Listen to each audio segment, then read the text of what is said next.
A thin March wind dragged cold dust along the quiet street, pressing gray clouds low over a tired wooden house that no longer felt like shelter. Ethan Brooks stood on the porch, a newly turned 18-year-old with a lean frame shaped more by endurance than strength, his dark brown hair uneven as if cut in a hurry, pale skin roughened by winters he never quite got used to, and eyes, quiet blue, distant, that had learned early how to expect disappointment. He carried himself with a kind of stillness, the kind that came from growing up in rooms where speaking too much only made things worse. Behind him stood Linda Harper, his aunt, a tall, sharp-featured woman in her late 40s with tightly pulled blonde hair streaked with gray, thin lips pressed into a permanent line of disapproval, and eyes that had long since traded warmth for practicality. Life had hardened her after years of financial struggle, and whatever softness she once had seemed to have burned away with it. 18 now, she said flatly, crossing her arms as if sealing a decision already made years ago. I've done my part. She thrust a black trash bag into Ethan's hands. Inside were a few worn jeans, faded shirts, and a jacket that had never quite kept the cold out. Then came a small envelope, creased, careless. Take your papers and go. The door behind her creaked, not with anger, but with something worse, finality. Ethan didn't argue. He had learned that arguments here dissolved into silence anyway. Still, something inside him twisted, not loud enough to break, just enough to ache. For a moment, he thought of the night his parents never came home, of flashing lights and strangers' voices, of how everything after that had felt like living in borrowed space. The door closed, not slammed, just shut, clean, decisive. Ethan stood there, the wind slipping through his jacket, the porch suddenly too wide, too empty. He looked down at the envelope in his hand, his fingers stiff from the cold. Inside, among old documents and faded records, there was a letter. Official, stamped. A lawyer, a name he didn't recognize, and another name he barely remembered, Henry Brooks, his grandfather. He read it once, then again, slower. A piece of land, a rusted Quonset hut, $10 in unpaid taxes. Ethan let out a breath he didn't realize he had been holding. It sounded almost like a laugh, but there was no humor in it, just disbelief. And something quieter, something fragile, because for the first time that day, something, anything, had his name on it. And out in the cold with nowhere else to go, that was enough to make him take one step forward instead of standing still. By late afternoon, the town sat quiet beneath a pale sky, its brick buildings worn but standing, as if time had slowed here and simply decided to stay. Ethan arrived with dust on his shoes and uncertainty in his chest, stepping into a narrow office tucked between a hardware store and a shuttered diner. Inside, the air smelled of paper, polish, and something older, like decisions made long ago and never revisited. Behind a heavy wooden desk sat Mr. Arthur Collins, a man well into his 70s, thin but upright, with neatly combed silver hair, a trimmed white beard, and sharp gray eyes that missed very little. His suit was old but meticulously kept, the kind of care that spoke of discipline rather than wealth. Years earlier, a quiet scandal in the county had taught him that trust, once broken, could never be fully repaired. Since then, he had lived cautiously, choosing precision over warmth. "You're Ethan Brooks," he said, not as a question. His voice carried the dry calm of someone who had seen too many desperate young men walk through that same door. Ethan nodded, placing the letter on the desk. His hands were steady, though his thoughts were not. Collins adjusted his glasses and slid a stack of documents forward. Parcel 12B, 2.5 acres. No registered access road. No utilities, no recorded improvements beyond a Quonset structure dating back several decades. He paused, studying Ethan. In plain terms, it's not much. Not much. The words settled like dust. Still, Ethan didn't move. There is, Collins continued, folding his hands, another option. He reached into a drawer and produced a separate document. A development company, Redline Development Group, has made an offer, $5,000, cash, immediate transfer. Ethan's breath caught, almost imperceptibly. $5,000. Enough for a room, for time, for a beginning that didn't involve sleeping in bus stations. For a moment, the image came uninvited. Warm lights, a locked door, a place where no one could throw him out again. Collins watched him closely. They've been buying land in that region, slowly, quietly. Why mine? Ethan asked, his voice low but steady. Collins gave a small, measured shrug. Developers are patient. They see value where others don't, or where others haven't looked long enough. Ethan's fingers tightened slightly against the edge of the desk.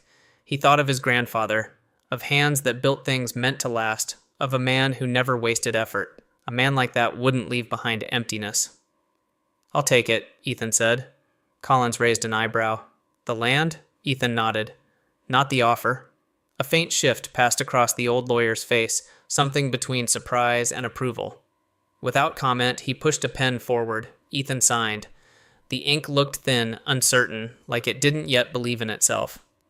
Collins then reached into a small wooden box and withdrew a heavy iron key, its surface dulled by rust and time.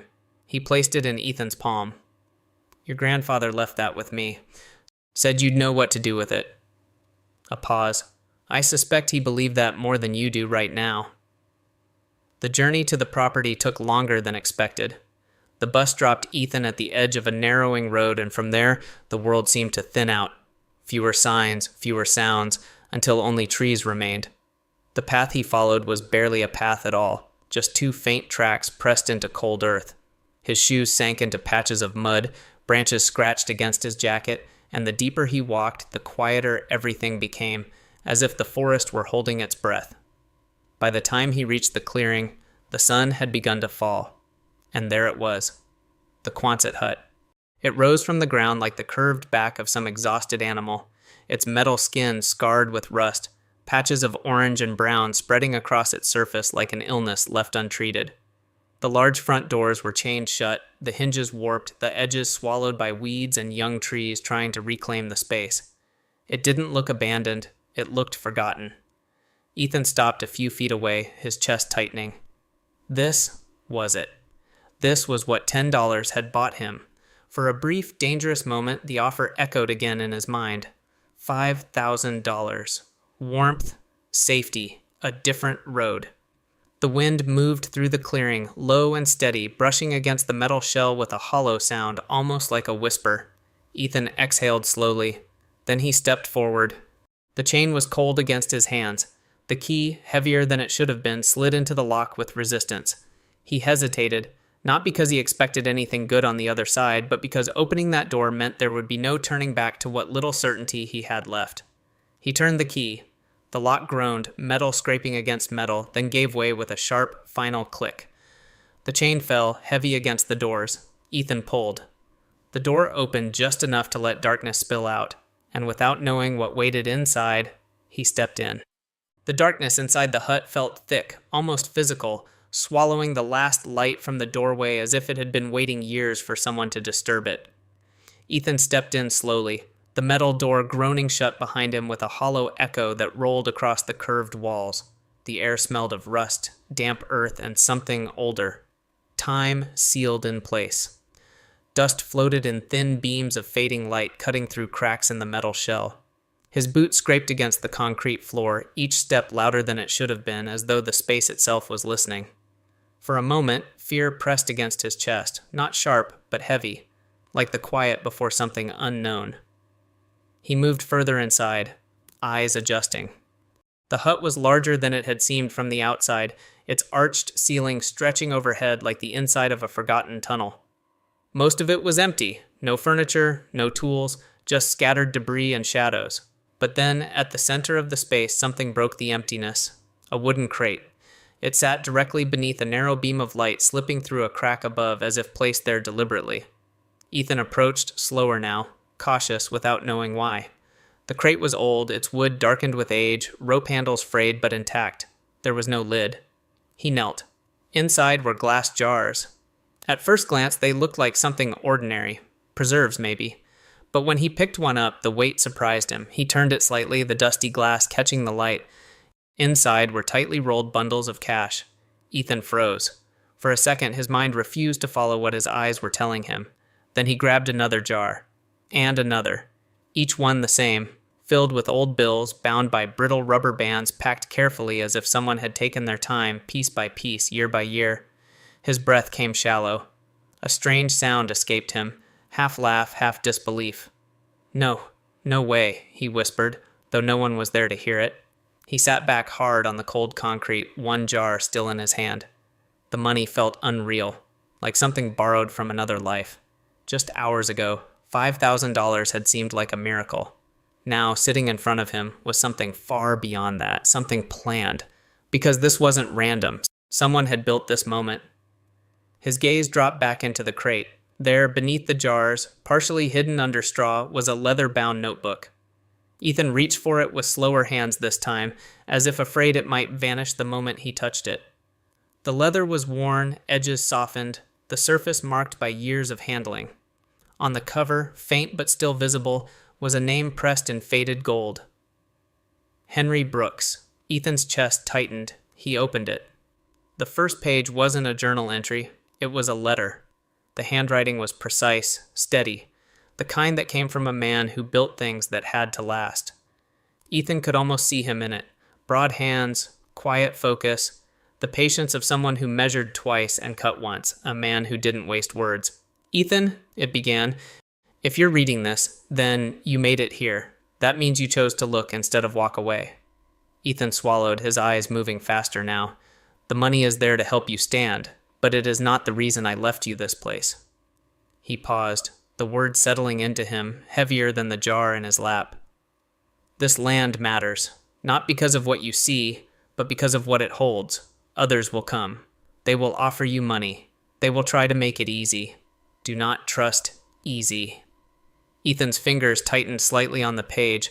At the bottom of the letter, a single sentence had been written more firmly, the ink pressed deeper into the paper as if it had been carved rather than written. Everything starts with the foundation. He read it again and again. The hut felt quieter now, the air thicker, as if the space itself had shifted around him. The money was real. That much was undeniable, but it suddenly felt secondary, like a tool left behind, not the destination. Ethan closed the notebook slowly, his thoughts moving faster than he could hold on to them. Foundation. The word echoed, but gave nothing away. Night came quickly. Cold seeped through the metal walls and up from the concrete beneath him. Ethan dragged a pile of old canvas from a corner, spreading it out just enough to lie down.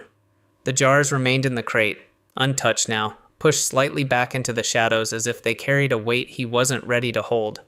He lay there, staring into the darkness above, listening. The wind moved across the curved roof with a low, restless sound. Somewhere outside, something small shifted through the leaves. The forest breathed in slow, patient rhythms. Ethan pulled his jacket tighter around himself, his body tense, but his mind awake.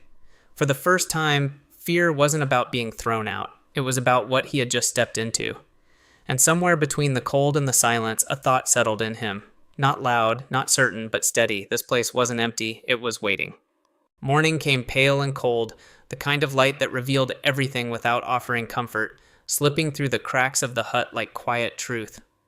Ethan woke stiff, his back aching from the concrete, his breath faint in the chill air. For a moment, he forgot where he was, until the curved ceiling above him and the faint smell of rust pulled him back. Then the memory returned all at once. The jars, the letter, the word, foundation. It lingered in his mind like an unfinished sentence. He sat up slowly, running a hand through his hair, his thoughts sharper now, less afraid, more focused. If his grandfather had underlined that word, it wasn't poetry. It was instruction. Later that day, Ethan walked back into town, the journey feeling shorter now that it had purpose. He pushed open the door to a narrow hardware store, the bell above it ringing softly. Behind the counter stood George Miller, a man in his early 60s with a broad, weathered face, thick gray beard, and shoulders that had not forgotten years of physical work. His hands were large, scarred, and steady, hands that had built, repaired, and endured. There was a quiet kindness in his eyes, but also caution. Years ago, losing his only son in a construction accident had left him slower to trust, but quicker to recognize someone carrying weight. "You look like you slept outside," George said, not unkindly. Ethan gave a small nod. "Something like that." George studied him for a moment longer, then gestured toward the shelves. "What do you need?" Ethan hesitated, then answered honestly. "Tools. Something to pry up concrete. George's brow furrowed slightly, but he didn't question it. Instead, he walked Ethan through the aisles, handing him a crowbar, a small sledgehammer, a flashlight. "Old places hide things," he said quietly. "Sometimes you gotta listen to what they're trying to tell you." Ethan paid in cash, one of the smaller bundles from the jar, carefully separated. The act felt strange, almost wrong, like spending something that wasn't fully his yet, but necessity pushed past hesitation. By the time he returned to the hut, the sky had dimmed again.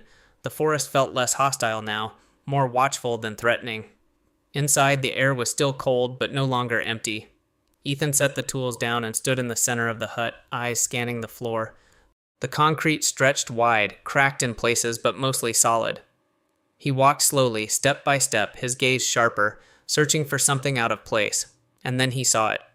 Near the far corner, partially obscured by old debris, there was a line, not jagged like a crack, but straight. Too straight. It formed a square, faint but deliberate, cut into the concrete as if someone had wanted it hidden, but not forgotten. Ethan knelt, brushing dust away with his hand. The edges became clearer, a seam.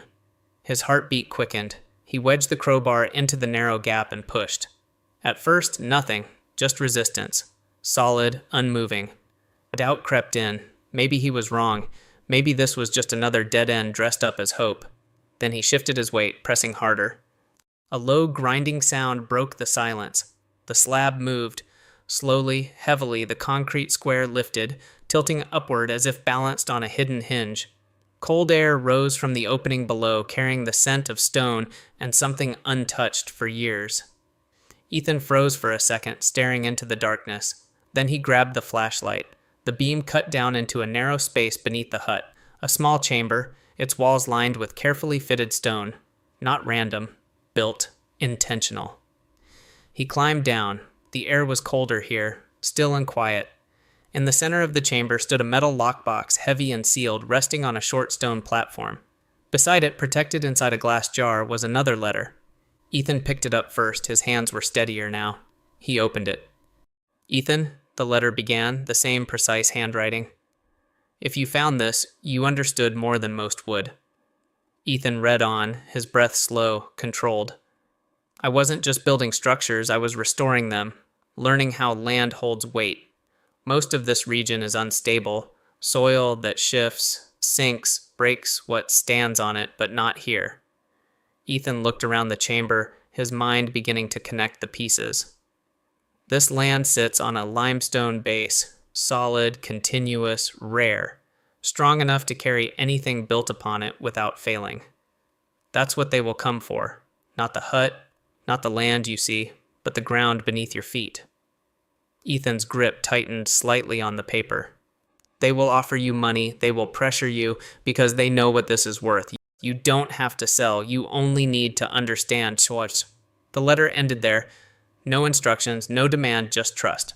Ethan lowered the paper slowly, his eyes drifting to the lockbox, then back to the stone beneath him. For the first time, he saw the hut differently. Not as something broken, but as something anchored, deliberate.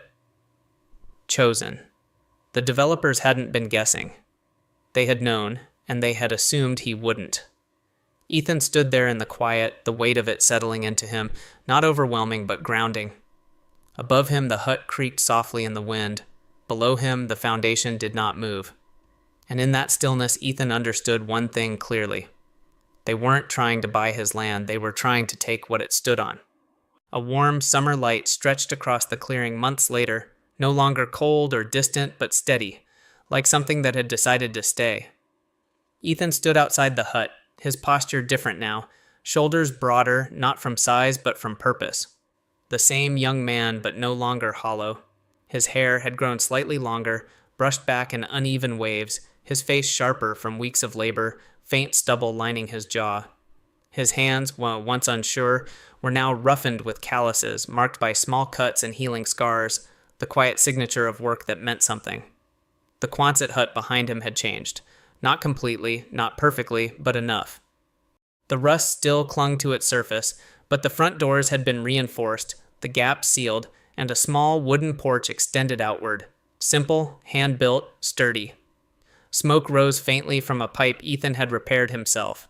It was no longer a shell. It was becoming a place. The letter from Redline Development Group had arrived 2 weeks earlier, carried by a man who looked like he belonged to a different world entirely. Daniel Reeves, mid-40s, tall, sharply dressed in a tailored charcoal suit that seemed out of place against the dust and trees, had a clean-cut face with precise features, dark hair slicked back, and eyes that carried confidence shaped by years of winning negotiations.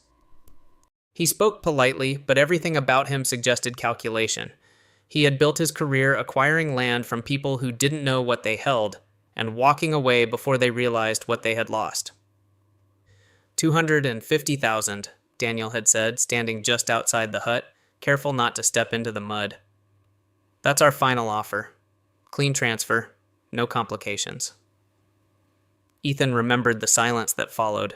The number had weight. It pressed into his chest, into every doubt he had ever carried. A year ago, even a fraction of that would have been unimaginable. It could erase everything, every struggle, every cold night, every fear. But as he stood there, he no longer saw the number. He saw the foundation. "I'm not selling," Ethan said. Daniel's expression didn't break, but something behind his eyes shifted, slightly sharper now. "You're making a mistake," he replied, calm but firmer. "You're young. This kind of opportunity doesn't come twice." Ethan nodded slowly. "That's why I'm not wasting it." The conversation didn't end there. It changed.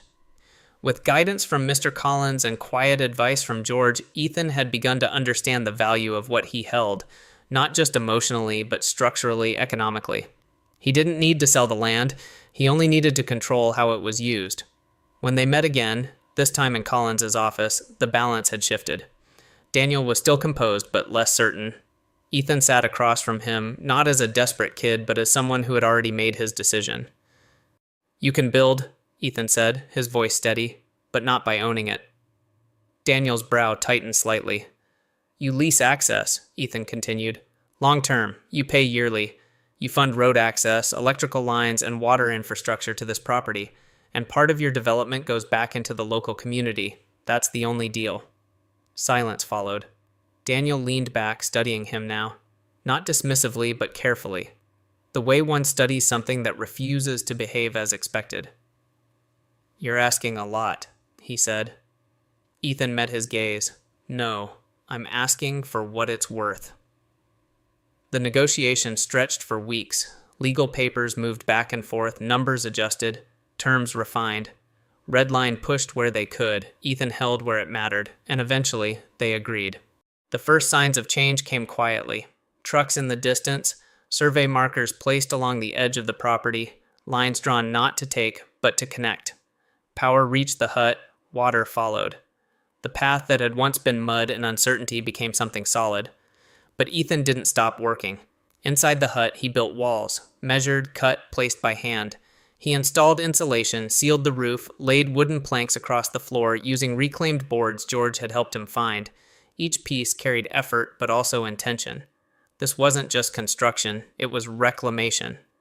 At night, when the work slowed, Ethan would sit on the small porch, looking out at the trees.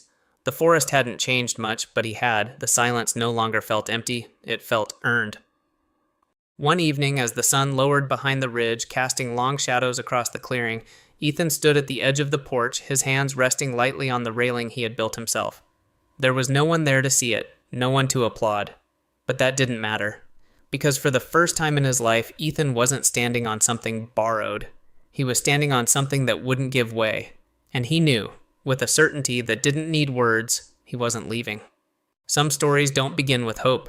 They begin with a door closing, and the quiet that follows. Ethan didn't find a miracle waiting for him. He found rust, cold concrete, and questions with no easy answers. But somewhere between the silence and the struggle, he chose not to walk away. And maybe that's the part that matters most. Not what he found, but that he stayed long enough to understand it. In everyday life, we don't always get clear signs or perfect chances. Sometimes what we're given looks broken, too small, or not worth holding on to. But there are moments, quiet ones, where something asks us to look a little deeper, to stay a little longer, to believe just enough to take the next step. Not everything valuable shines at first glance. Some things, only reveal themselves to those who don't leave too soon. If this story stayed with you in any way, feel free to share it with someone who might need it today. And if you've ever faced a moment where you had to choose between what was easy and what felt right, I'd really like to hear about it. Leave a comment and tell your story. And if you'd like to walk through more stories like this together, you're always welcome here. Subscribe, stay a while. May God watch over you, guide your steps, and bring quiet strength to whatever you're building in your own life.